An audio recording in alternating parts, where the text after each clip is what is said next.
Oh man, that mic is picking up a lot of ambient noise, it seems like. Oh man. Hmm. Must be my fans you can hear. Alright. Anyways. Hey Clawpaw, how you doing? Hopefully you're there. I felt like starting it just a couple minutes early, nothing too big. But yeah. Welcome back to another live stream with me, Andrew, as we expose D&D 5e CR monsters. So let's see here. What do we got tonight? So far we have Clawpaw's request for Jafar the, what was it, desert? Oh, let me see here. Let me go back to the live scene, and then we can take a look. Yes, Jafar the Red Scorpion. I thought I was going to say desert something, and would have totally messed that one up altogether.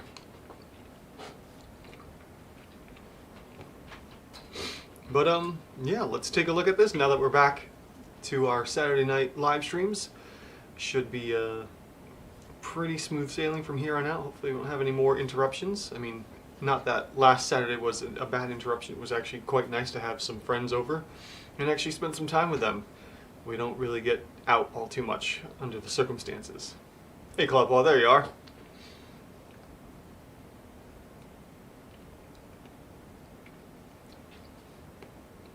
Alright, yeah, let's go. For sure. Alright, so let's just jump right into this. I don't really have any other details to give off besides the Patreon for the tool. So if you're curious, and obviously I'm not talking directly to Clawpaw, but anyone that's watching this live stream later on, if you'd like to get your own copy of the tool, I have a Patreon set up for that. You can find it through the community links, or I can set that up other ways. But beyond that, enough about that nonsense. Let's take a look at Jafar the Red Scorpion here and set that up. Yeah, let's see here. Yeah, no, it was fine. Also did time change for you over there already. Yes, I think it was last weekend actually. With the, was it last weekend or the weekend before? I don't remember. But we're now officially in, I guess it's EDT for Eastern Daylight Time. So we are now at 10 p.m., which we fell back an hour. So normally it would be 9 o'clock, but because of the time change, we're now at 10. So what time is it for you, Clawpaw? Was that put you at like 3 in the morning now, or are you back to 4? I don't remember.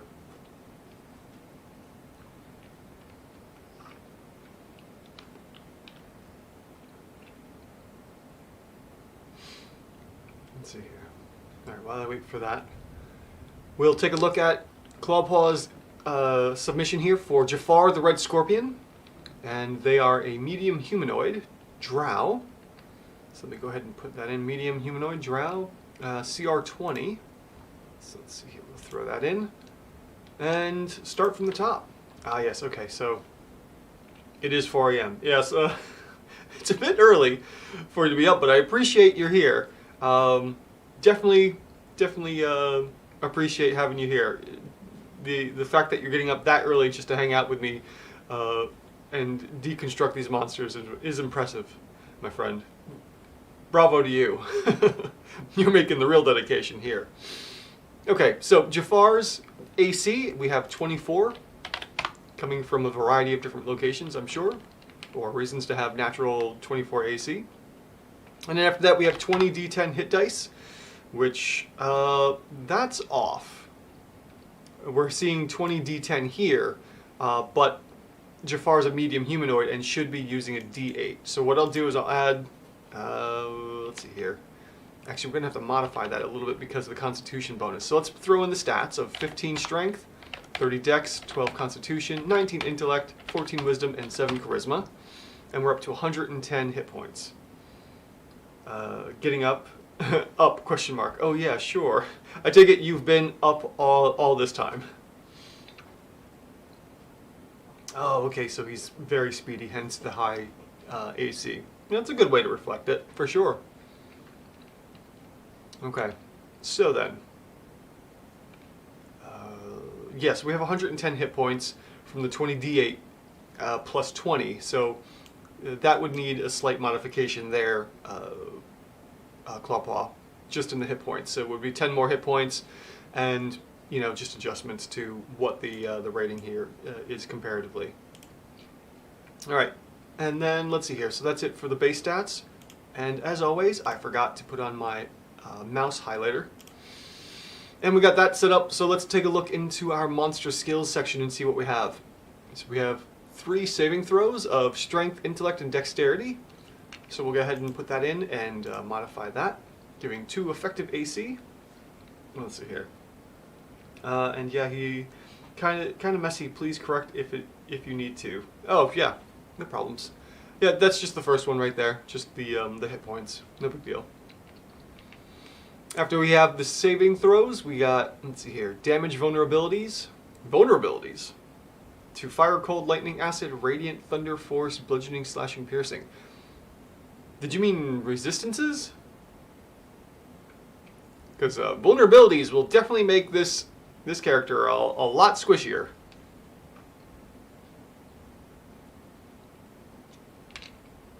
And then we have damage immunities to poison, necrotic, and psychic. So we can at least put the damage immunities in, but let's see here. Yeah, let's see. So we'll put immunities in, giving us 25% more hit points for poison, necrotic, and psychic, which are rare ones, but let's see. Yes, it's part of his curse. He will take damage a lot. Okay, so then we will put vulnerabilities in, which will have his hit points. So he goes from having, what was it, before the vulnerabilities, 137 down to 68. Alright, so then we got that out of the way. That will take care of the rest of the skill section area. So now we can look at the monster traits here. And, oh good, I can zoom in. There we go. Let's see here. Perfect. Slashing, bludgeoning, and piercing from magic weapons. Forgot to add, whoopsie.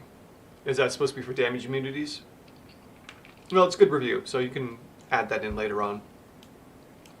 Let's see here, stop clicking all that. Now that we have the skills out of the way and all that encompasses that area, let's take a look at the monster traits for Jafar, the Red Scorpion. Keep forgetting this, the follow-up, the title.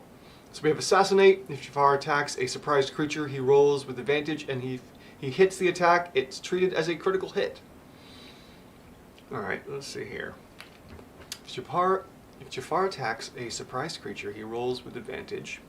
And if he hits, it's treated as a critical damage. Alright. We do have Ambusher, which is very similar in some cases, where the creature has advantage on attack rolls against any creature it has surprised. So let's go ahead and throw Ambusher in for the Assassinate ability here. Crusader of the Snezzle. Could the Tarask kill Tiamat? First of all, hi Crusader. Second of all, probably not. The Tarask, although is quite impressive in its stats from what I found, allegedly, being well over CR 30. True Tiamat, like the Rise of Tiamat campaign book, I would say definitely Tiamat would destroy the Tarask for sure. I think there's something to the effect of like possibly damage immunities to non-magical attacks, and the Tarask's attacks aren't magical. I saw something very similar with D&D Shorts on YouTube. He posted a question about what was it? The Demogorgon versus the Tarask, and everyone's like, it's the Demogorgon. Demogorgon's definitely gonna win, but I'm like, yo, the Tarask is like a CR 37 or something.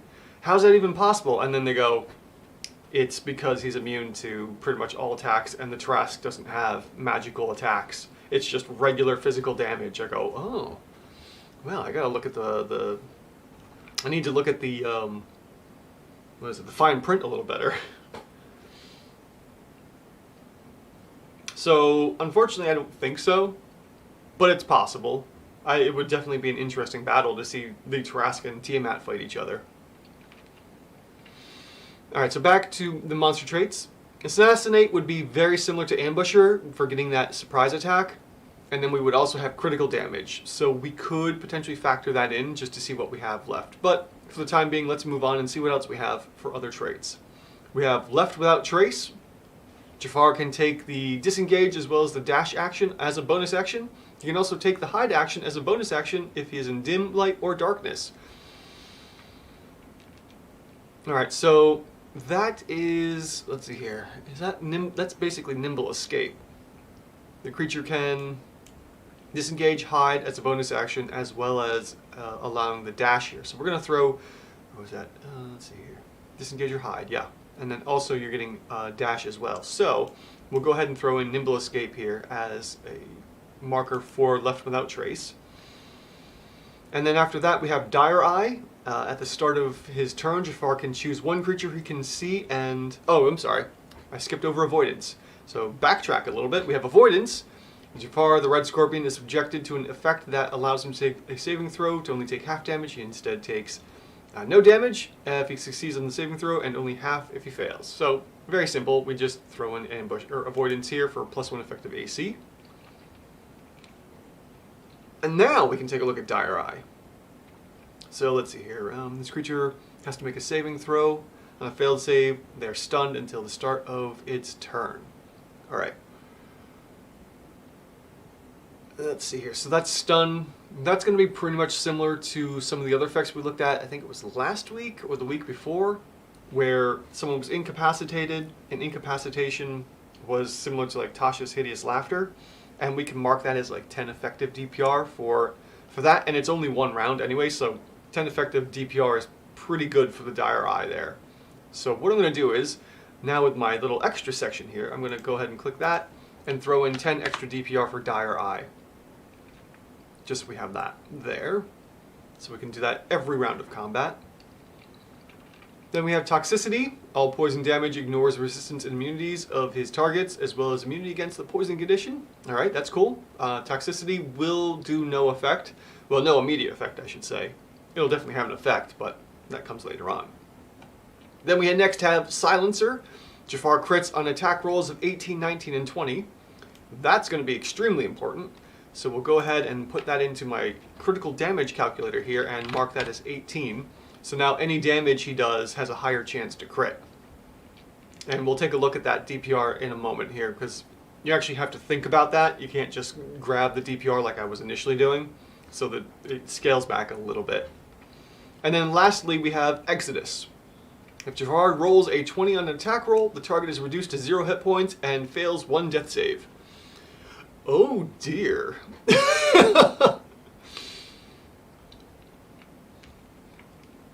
Okay, so anytime Jafar crits, they are just instantly, no, I wouldn't say killed, but they are unconscious immediately.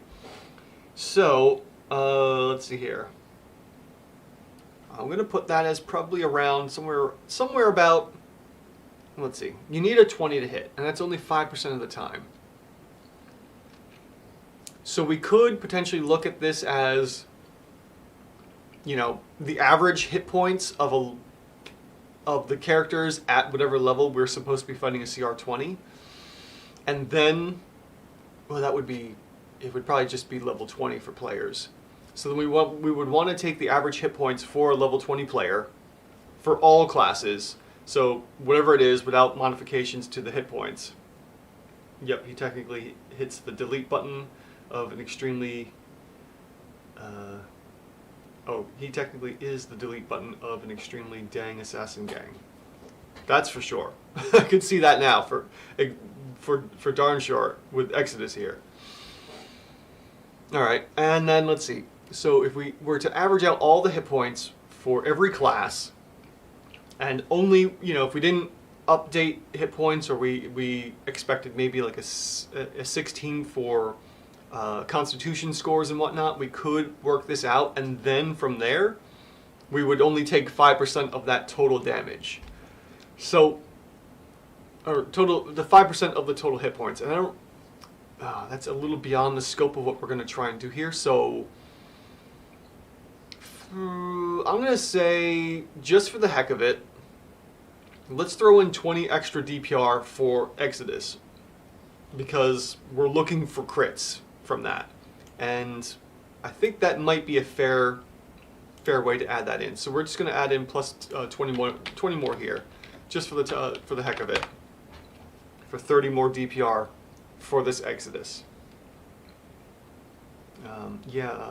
They like 8 people though, if you need this info. For the gang? Clawpaw? I don't believe so. I don't think I would need that. Anyways, carrying on. We are now done with the, let's see here, we're done with the monster traits. Let's move into the actions of Jafar here and see what we have to work with. So we have, let's see here, plus 16 to hit on the Scorpion Sting, which is the ranged weapon. And let's see here, expecting a CR 20, so that would be 6 plus 10, yep. So that works out just fine. And Death Angel's Hallowing melee attack, 14 to hit, each 5-foot range. And let's see here, if it's melee, well, that would probably be 16 as well if this is supposed to be a finesse weapon, because I'm sure we're basing it off of the highest stat here. So that 2 hit should also be 16. So I'm going to throw that in for both attacks. Let's see here. Oh. For the players. Okay, gotcha.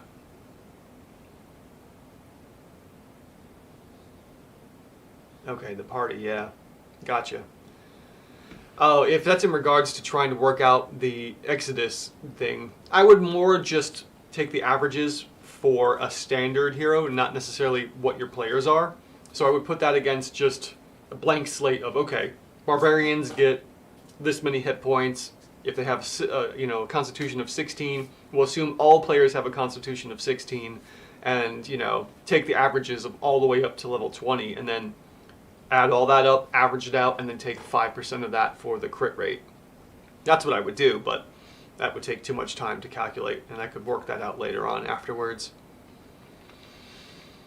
Alright, so let's take a look at our multi-attack here.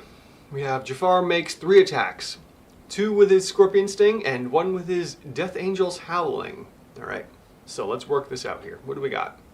So the Scorpion Sting, we've got 3d8 plus 8. Let's see here, 3d8 plus 8. Alright. Not entirely sure where the plus 8's coming from. If anything, it should be plus 10. Because it's a dexterity weapon, right? It's ranged weapon attack, so yeah, we'd be using his dexterity, so that should be 23 average damage to hit. Plus, we're doing 8d6 poison damage. So we have 28 there, which is perfectly fine. And then the target has to make a con save or take an additional 2d8 poison damage and being poisoned for 24 hours. Alright.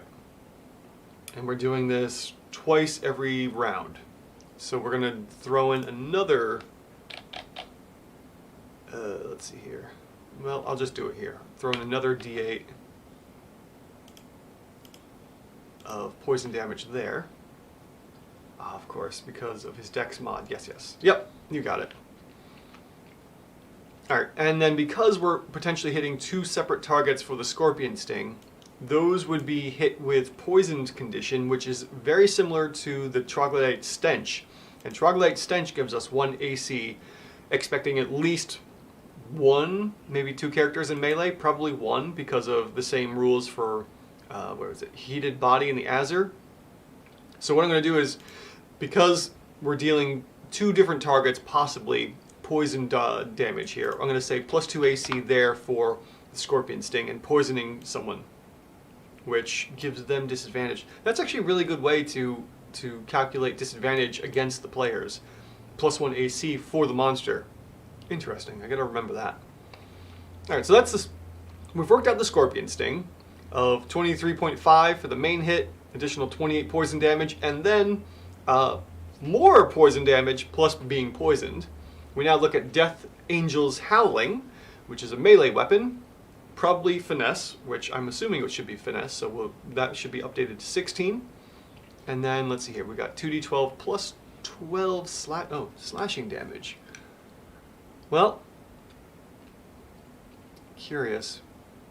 If anything, that should come down to plus 10. No, not that I know of, Clawpaw. Disadvantage. This is the only example I've found for disadvantage being the poison condition, and they relate it to only one target. And I also relate that back to the heated body, which would be elemental body in the book. And then the book has a very small example of the Balor, and the aura. And it says you're always expecting at least one melee combatant right up there in 5 feet. So in theory, the troglodyte is only going to have one melee combatant getting stench off. So therefore, they're only poisoning one target. And then that's how I translate it all. Well, thank you. Joshua, welcome. How you doing, man? That's great to see. You've been looking forward to it. Thank you. I am flattered.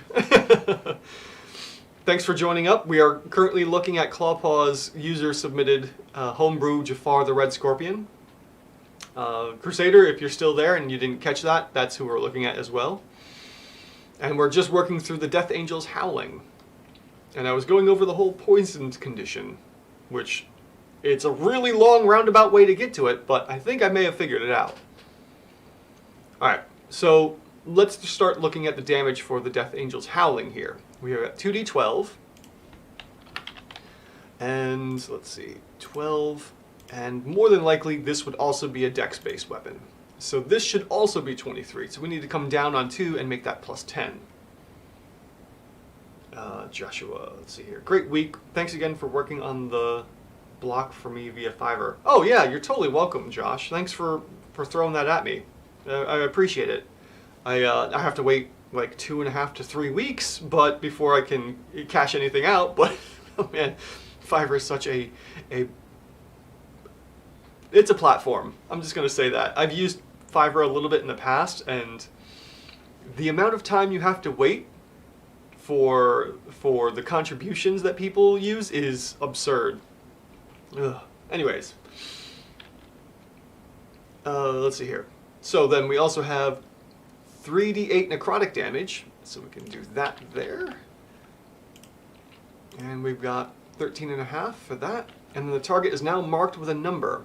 An attack roll of 1 to 5 equals 5, 6 to 10, 4, 11 to 15, 3, 16 to 22. The number decreases by 1 at the end of the marked creature's turn. If the number goes down to 0, the creature dies and the number disappears. The number can be disintegrated if a remove curse spell is cast on the unit, or it is the target of the greater restoration or lesser restoration spell, as well as potions that bear the same effects. Q. Okay, so you got a countdown here. More than likely, that will be taken care of. In theory, players will work that out. So we don't have to really worry about this per se. Although we would want to take, if we're going for the monsters, like, best case scenario here, then they would end up killing a player. And then we would say, like, okay, 16 to 20, they've got 2 rounds to live. Again, that would be, I would say give that the averages, but we'll go with just base case here of players are wiping out this this death number here from the Death Angel's Howling.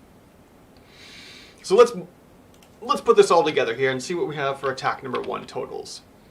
We've got 23.5 plus 28 plus 9 average damages totaling 60.5 for the Scorpion Sting.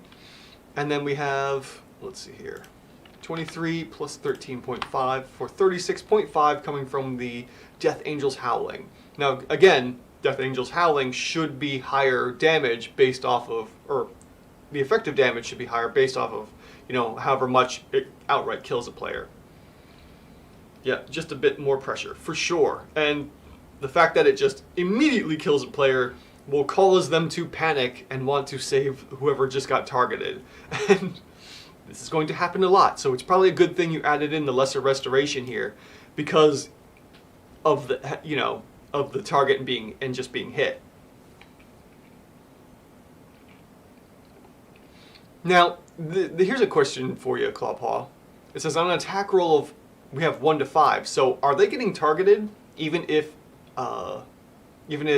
Jafar misses? It's curious. All right. And then lastly, we also have reactions. Dodge. If Jafar sees an attack targeting him, he can add a +5 to his AC. So this is simply shield. And I will just come on over here and add shield in, because he can shield himself every round with his reaction once. And that will last the entire combat.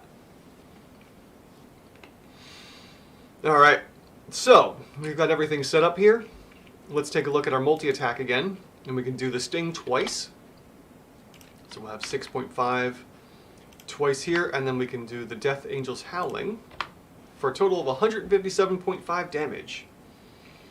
Let's see here. Clawpaw says, well, no, but with his +16, he pretty much never will miss. Very true. Okay, so I get your point. So on a 2, which is the only time you couldn't miss that low, 2 + 16 would be 18. So yeah, I see what you're getting at. +16 hit for sure. Yeah. Okay. Where is the ORC? The OCR? We haven't quite got there yet. I'm still working out the rounds of combat here.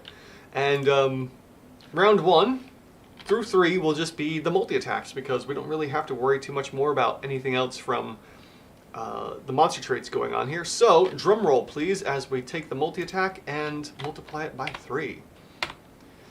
CR20!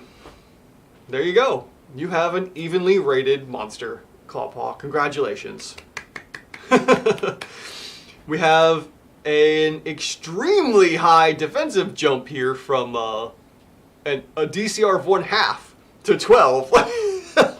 You've gone up, what is that, 13 steps somehow? That is amazing. Oh my god.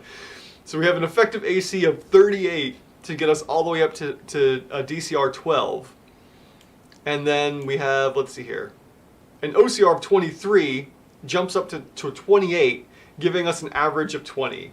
You have found yourself you found yourself a CR20 monster. Good job, Clawpaw. Okay, it's like down in the high 20s. Yeah, it is. The base is in the low 20s, but once it's modified by the attack bonus here, yeah, you're hitting up high, man. Oof. Nicely done. Congratulations. All right. If you since what is this? It took about a half hour.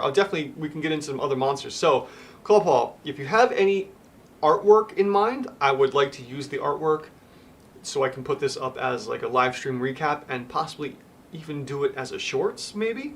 We'll see what happens. Yes, you can certainly use him to torture your party now, Clawpaw. Good job. Okay, so now, does anyone have any recommendations for another monster we can take a look at? While we're waiting for any more recommendations, let me add that in here.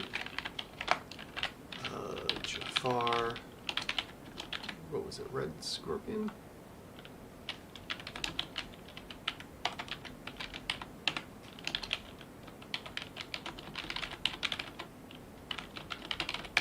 Okay. Cool, thank you, Clawpaw. If there are no recommendations, I do have a couple in the backlogs here. Let's see here. What did I do last time?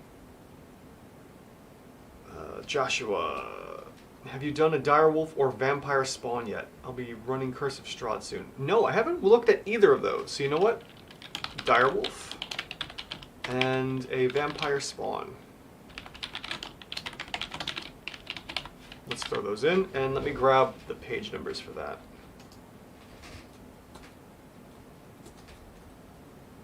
Alright, so let's see here. Direwolf is Monster Manual 321. And those are what? CR1. Okay.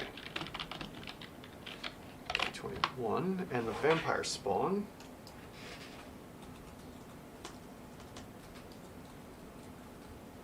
see, what do we got for that? Monster Manual 298. Okay. That should be a 5. 298. Perfect. All right, let's grab the direwolf first. And we'll get to this. Let's see here. Monster Manual.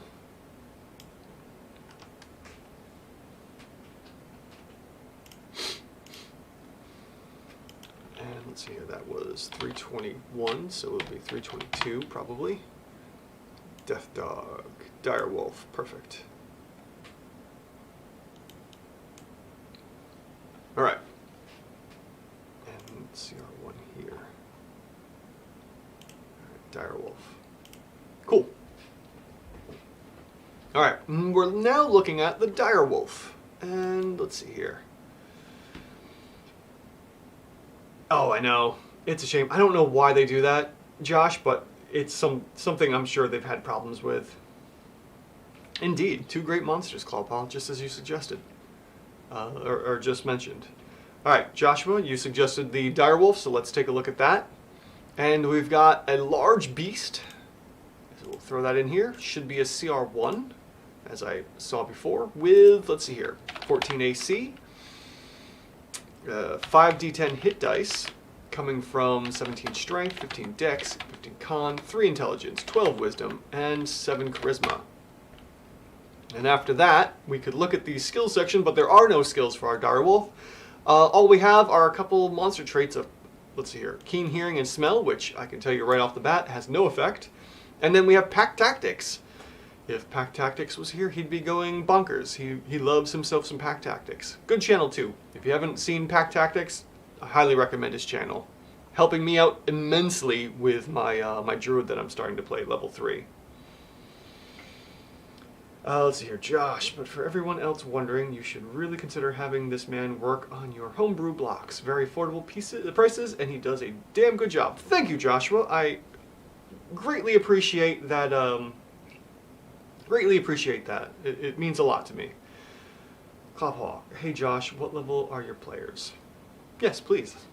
Talk amongst yourselves while I do the dirty work here. So let's see here. Back to the direwolf.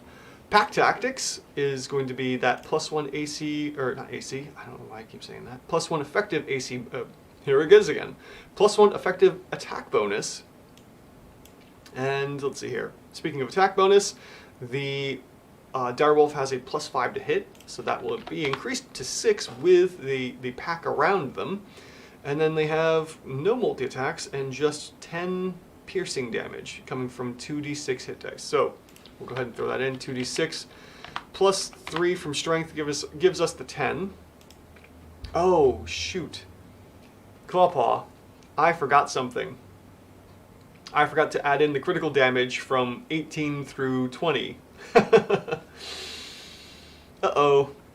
All right, we'll take a look at that in one more. Let's take a look at that real quick. Just throw that in 18. It was like, what, 157 to crit on? I will have to look at that later. If you want to keep Jafar equal, get rid of the crit range. Otherwise, you're going to crit probably way too often, and the OCR is going to jump up immensely. Yeah, because what we found there was even rated for no critical damage, and I forgot to add in critical damage.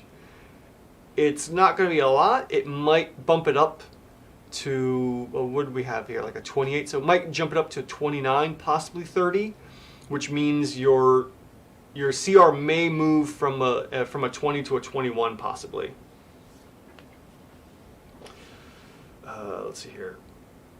Josh's players are level 15 in his homebrew Underdark. Menzo Berenzen campaign.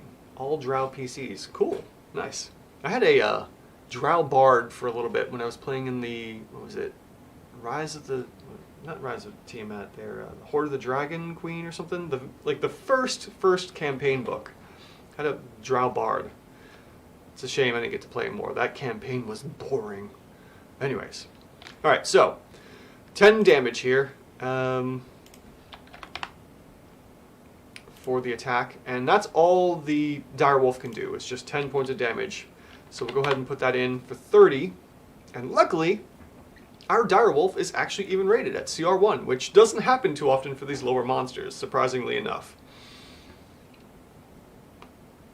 Let's see here. Accurate Striker for sure. We've got a slightly higher OCR here, with you know, the two just a little bit higher, and of course we're gonna see that with the pack. If the pack isn't in place, it doesn't really change the direwolf at all, which is great to see. So yeah, we have a low expected DCR for our direwolf here, and slightly higher damages. So perfectly even rated for the direwolf. Perfect. And that is a, let's see here, 1/4, 2, and 1, just for my notes. 1/4, 2, and 1. Even. I have no notes on the direwolf. Excellent. Alright, now we'll go to the CR5s for the vampire spawn.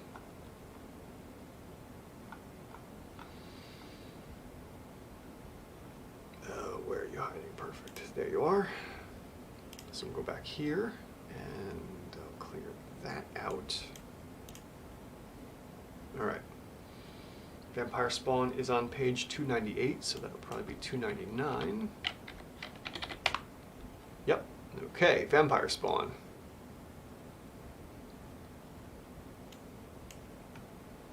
Catch up on, let's see here, chat. Good. Okay, I'll see, because Jafar, the Angel of Death, should be a 75 to 80% in the campaign boss. So, yeah, I'll see. Interesting. Low DCR rating, but decent damage output for low-level PCs to be challenged by. Thanks for rating that one. You're welcome, Joshua. Yeah, that's what I like to see, actually, with a lot of monsters, where they have a slightly higher OCR and a lower DCR. Just makes combat more interesting and fun. But thankfully, it wasn't over or like horribly underrated like some of these monsters are. Alright, let's take a look at the vampire spawn next. We've got a medium undead with 15 natural AC, 11 D8, and also should be a CR5. I don't want to forget that. That's always important to throw in. Then we have 16 strength, 16 dex, 16 con, okay, 11 intellect, 10 wisdom, and 12 charisma. Perfect. After that, we'll move into the skills area. We have 2 saving throws, but because it's 2, we don't have to worry about modifying our character at all, or the monster. Skills don't matter. Damage resistances do matter, though. We have necrotic, bludgeoning, piercing, and slashing from non-magical attacks, so we'll go ahead and throw that in, giving the vampire spawn 50% more hit points. And after that, we can move into the monster traits, because there's nothing else we need to worry about in the skills area. So we have regeneration, and that's straightforward. I mean, there's a whole bunch of extra information there, but we can just skip past reading that. We just want to see the 10 hit points. And it's also, you know, radiant damage and holy water, whatever. Good, we have that. The vampire spawn is getting 30 effective hit points. Or no, 30 hit points every, well, 10 hit points every round for a total of 30 hit points for the 3 rounds of combat we are calculating the vampire spawn at. Next we have Spider Climb, and Spider Climb has no effect on the monster, so we can skip that. And then we go to Vampire Weaknesses. Whole bunch of information here. The vampire takes damage in running water, stake to the heart, sunlight, hypersensitivity. No effect on the vampire at all, surprisingly enough, especially with like the hypersensitivity and whatnot. Doesn't do anything. We don't have to worry about it. Alright, so moving into the attack section, or the actions for our monster. And we have a multi-attack. The vampire can make 2 attacks, only one of which can be a bite attack. And we have +6 to hit. So we'll go ahead and throw the +6 in. And then we have, let's see here. For claws, we've got 2d4 +3 for 8 slashing damage. So 2d4. And +8, so it's strength or dex, it doesn't matter, because it's both the same source, so we get a very brute force vampire or a dexterous vampire. And then, let's see here, instead of dealing damage, the vampire can grapple the target as well. So we can do the bite for, for that thing there. Alright, so, speaking of the bite, let's see here. One creature that's grappled by the vampire, incapacitated, restrained or willing, will be dealt 6 piercing damage, coming from 1d6 plus 3, and then plus 7 more necrotic damage. Alright, so then we're doing what, 2d6 there for the 7 necrotic. And the target's hit point maximum is reduced by an amount equal to the necrotic damage taken, and the vampire regains hit points equal to that amount. So we also have to take into effect the effective damage, the effective DPR from the hit points being reduced to the player. So we're also gaining a little bit of regen here if we get a bite off every round of combat. But let's see here. Now we could possibly get a bite off in round 1. Because we could sacrifice the claws for a grapple instead, which, could be handy. So let's see here. Do I need to modify? No, I don't need to really modify anything. So let's see here. What could we do for rounds of combat? Well, let's see here. Let's take a look at our different multi-attack options we have. We could do 2 claw attacks. So we could simply just do that times 2. Or we could do 1 of each. Oops. Let's do that again. So we do the claw and the bite.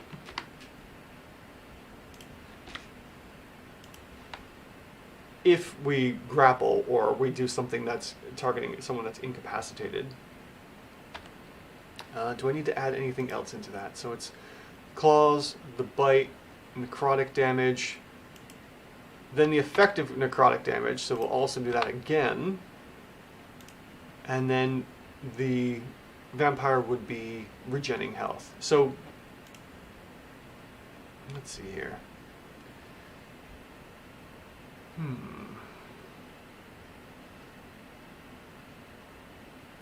Alright, so let's think about this for a minute.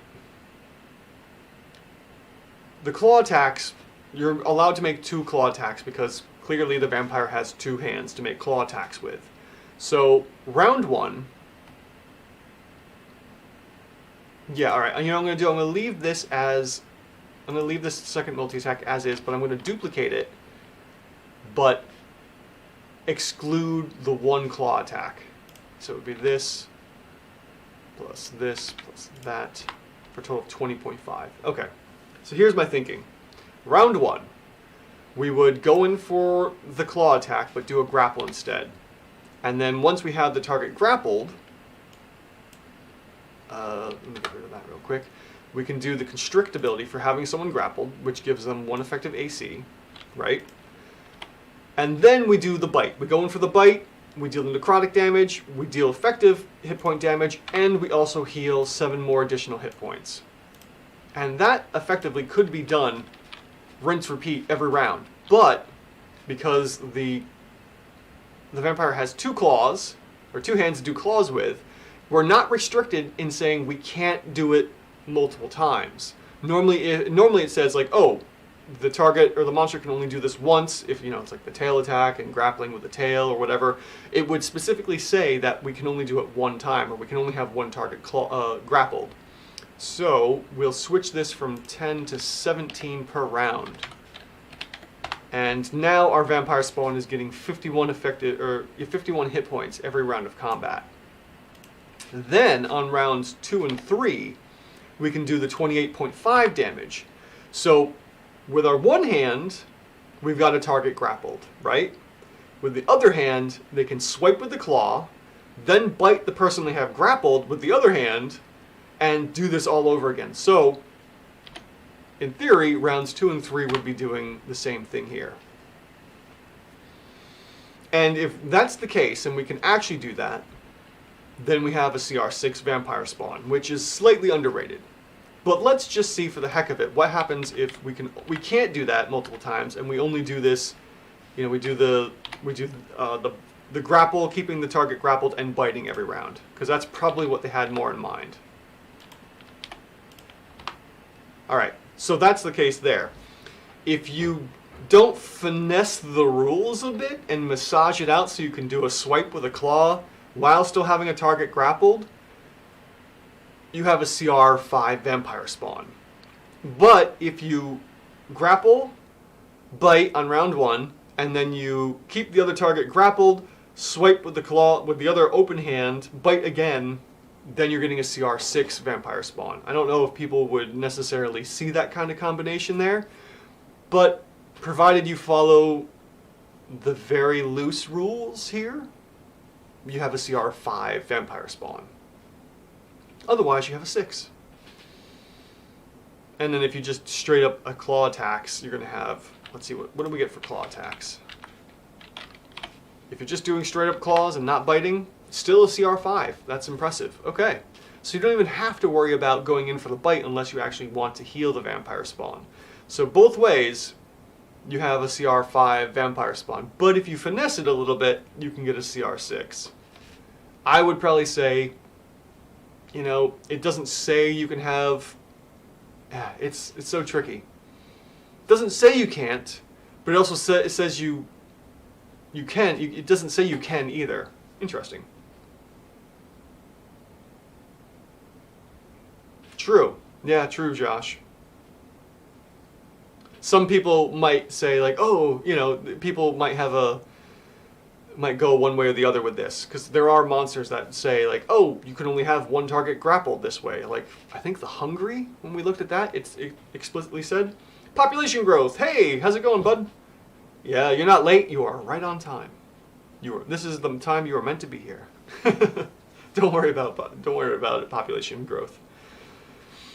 All right, so those are the two monsters. We just looked at the direwolf and the vampire spawn. Vampire spawn technically is even rated, but if you work it out a little bit and get that extra claw attack in with the grapple, we could see a CR6 monster. So let me take a note of that and go back to what I found there. All right, and that was what, 7-4. Oh wow, defensive too. Not a lot of damage going on with the vampire spawn. It's all defenses and in regenning damage and whatnot.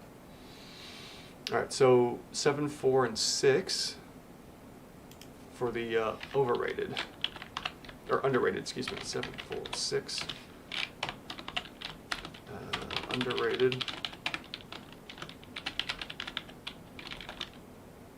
What was it? Grapple, claw, oops, and bite by round 2. Otherwise, all other multi-attacks are CR5.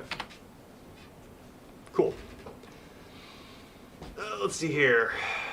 Joshua says, this is definitely helpful for me. I'm in terms of both CR rating and combat tactics. Thanks, man. You are very welcome. I don't always get so lucky with these combat tactics, but every once in a while I can spot like a little loophole possibly, or a way to work out some interesting mechanics. 4:44, perfect. True, yeah. Right at the perfect time for you over there, Clawpaw. All right, let's see here. We've got 15 minutes left of the stream. Does anyone have another recommendation to take a look at here? So far we've looked at 3. Jafar, the Red Scorpion. Sorry, Clawpaw, I keep forgetting that title. The Direwolf and the Vampire Spawn. We have one more, maybe 2 if there's short ones. We could throw some in there. I did look at, oh, you know what? We could look at the Doppelganger, Phase Spider, or Ankeg. I had someone request the Ankeg over on TikTok because they mentioned me and they were like, yeah, this one person was going off about how the Ankeg is a level 2, or excuse me, a CR2 monster, but just about destroyed his party. All right, you know what? Let's take a look at the Ankeg just for the heck of it. Page 21, so it'll probably be 22.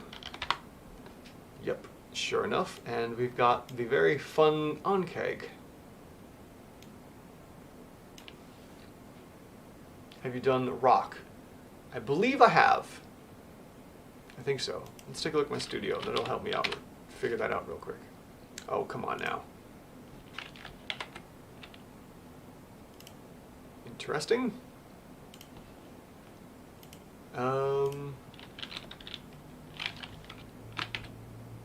I can't get to my studio.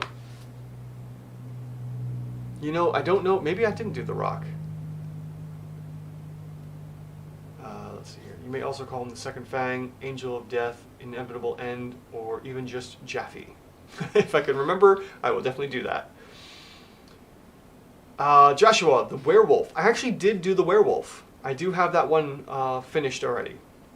It's a much older one, so you would want to look in the tan backgrounds for the werewolf. I do have that one finished, and that one, just to give you a heads up, needs some adjustments. All right, let's take a look at the Ankeg, and then we'll look at the rock.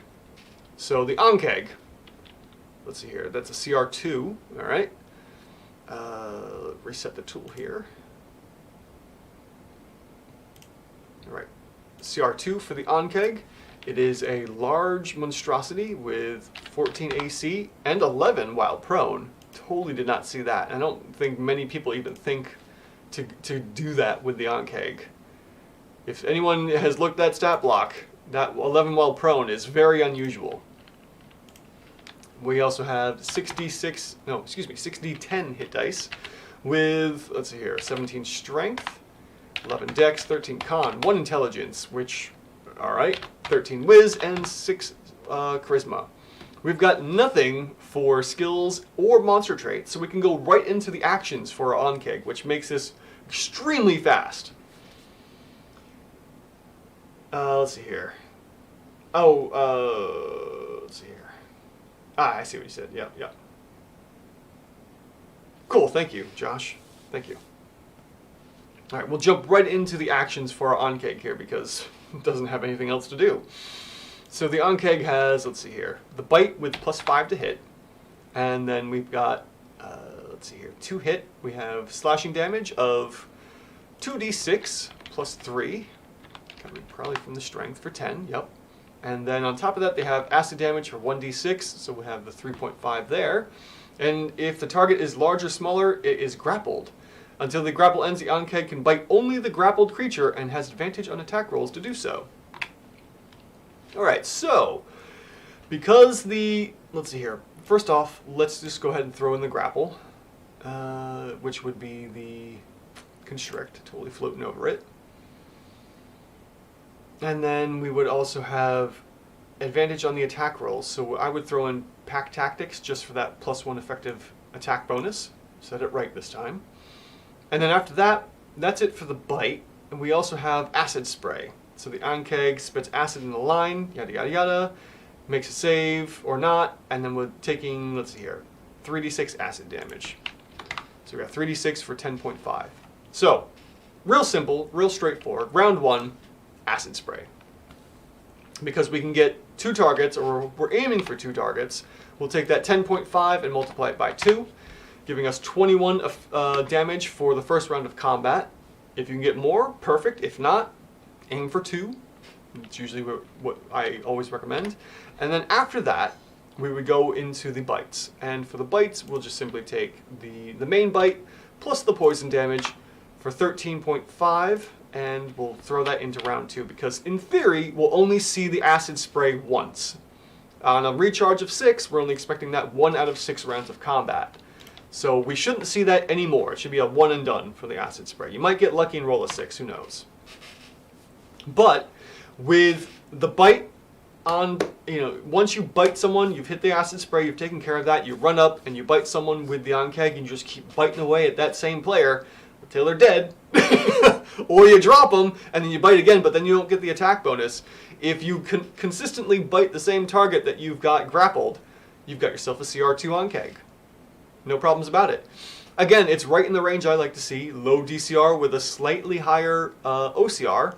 But let's see what happens if you switch targets. If for whatever reason you don't want to keep biting the same target, nothing changes. So the advantage is great, but if you have to change targets for some reason, you don't even have to worry about it. It's not going to make a difference here. All right, so there you go, the Ankeg. It's a 1/2, 3, and a 2. Let me make a note of that. And the Ankeg, here we go. That is 1/2, 1/2, 3, and 2. Even. Do I have notes for it? No, I do not. It's perfectly fine for a proper encounter. Again, The person off of TikTok was also saying like the party build, the composition. If you do, I always recommend Xanathar's Guide for encounter building. A standard party of 4 could fight one of these, one Ankeg, at level 3. Just so you know. Once you hit level 4, then I think it switched to 2 to 1, and then you could start getting in more Ankegs if need be. But CR3 is, or excuse me, level 3 is like the sweet spot for fighting an Ankeg, at least one Ankeg anyways. Alright, now let's take a look at the rock. And where is the rock hiding? What page is that on? 260, okay. And that is supposed to be, let's see, how is that? 11, ooh, alright. That was Monster Manual 260. Alright, let's see here.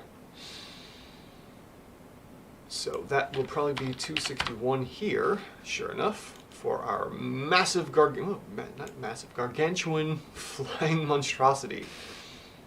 Alright, and let's finish up the live stream with this rock. Cool. Alright.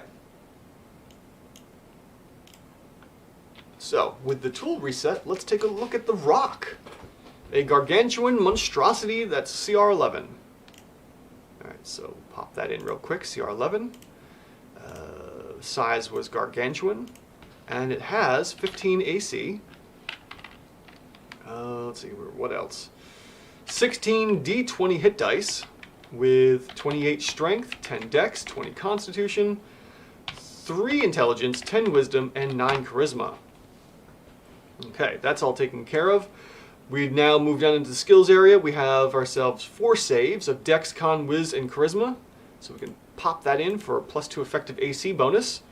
And then we move down into the monster traits of Keen Sight. Keen Sight does nothing outside of inside of combat. Outside of combat probably does help out, especially for hunting down, you know, wayward adventurers and the such.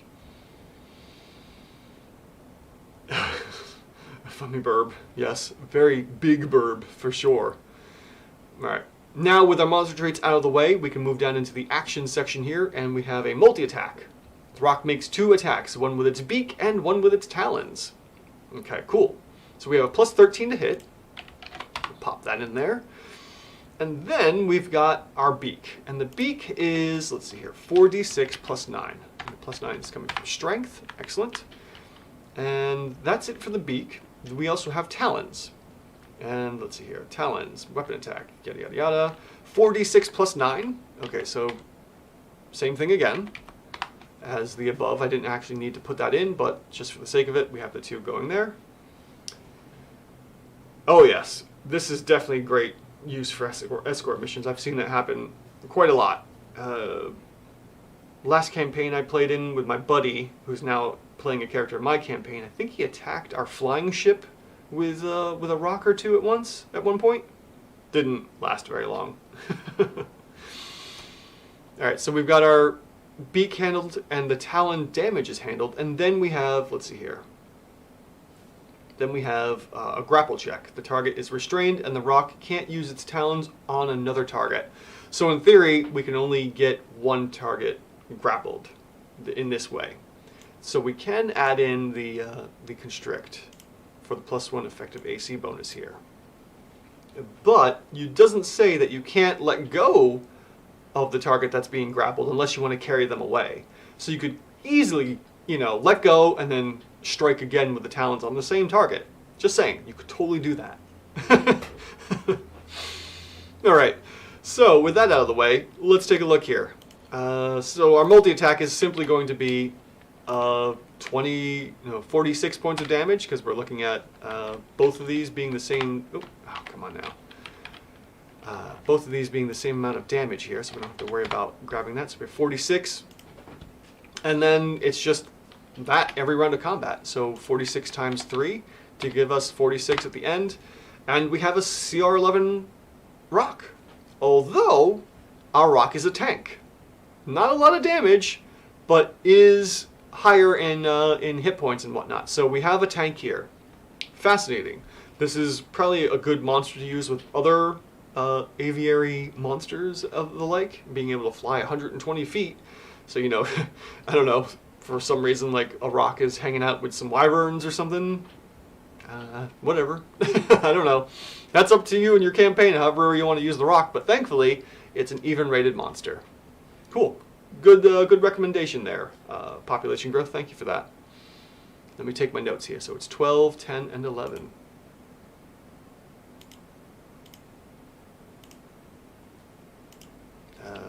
Rock. There you are. 12, 10, 11, and even. No notes. Perfect. All right, cool. Oh, you put a Death Knight on one? Oh, no. Oh, wow.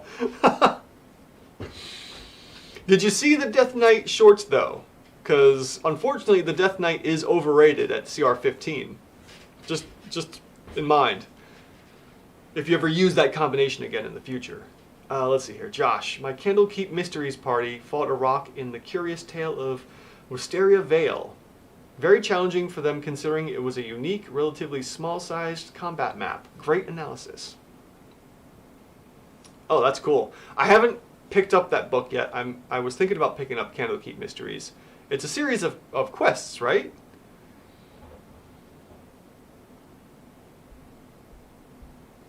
All right, let me. I'm gonna end the stream here, so we can go in and chat for a little bit. I'm gonna put the ending up here, and we can continue to chat for a little bit while we've got a couple minutes left to the stream.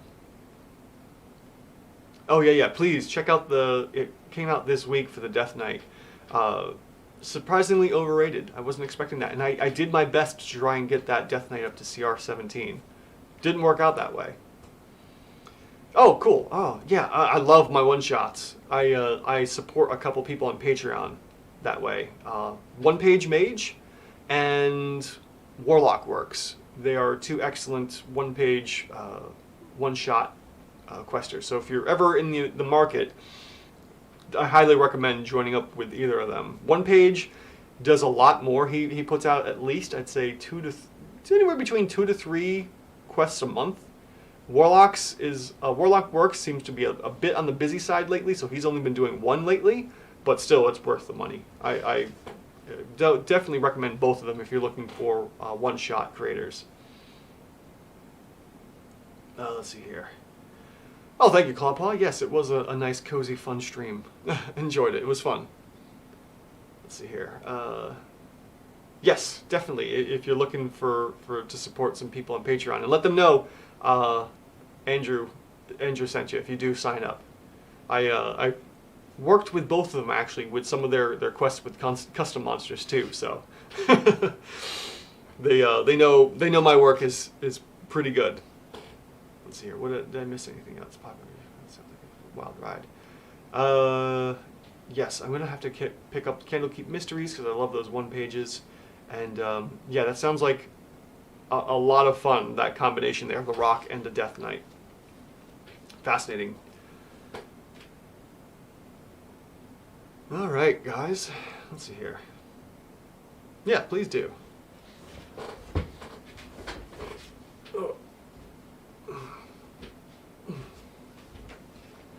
All right, well, this was a fun stream. Thank you all for joining. Population Growth, Josh, Clawpaw, and who was the other guy, the other fellow that stopped by real quick?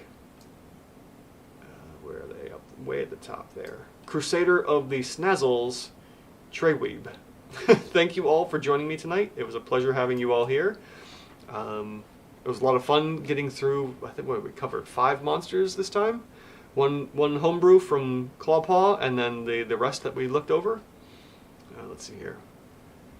I'll go check out the werewolf video in the long format next. Thanks for the stream. Oh, you're very welcome, and thanks for checking out the long format. The longer format may be a bit outdated compared to the shorts. I don't remember. It's been a long time since I've looked at either of those.